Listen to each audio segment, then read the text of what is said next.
Avant de passer à autre chose, juste une petite question sur le voile islamique.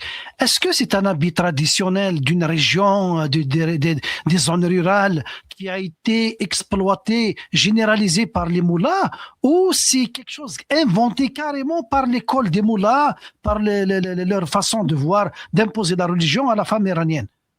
Non, non, avant la révolution, à l'époque du Shah aussi, la majorité des femmes iraniennes dans les villes portaient un tchador. Le voile traditionnel iranien, c'est un tchador, c'est une sorte de tissu que les femmes religieuses ou traditionnelles mettaient sur la tête, mais qui était ouvert de devant. Donc, voyez, et donc c'est très différent du voile islamiste imposé par le régime et qui est porté aujourd'hui par beaucoup de femmes musulmanes dans beaucoup de pays. Par exemple, dans les femmes villageoises ne portaient pas le voile parce que les femmes villageoises, comme vous le savez, travaillent dans l'agriculture, tissent des tapis, etc.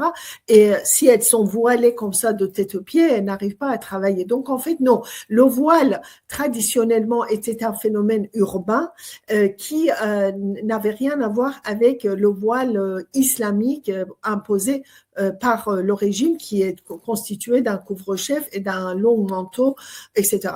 Mais voilà, après, dès le lendemain de la victoire de la Révolution, vraiment un mois après, eh bien, il y a des dizaines de milliers de femmes à Téhéran, la capitale, qui ont pris les rues pour manifester contre l'obligation du port du voile et les régressions imposées aux droits des femmes.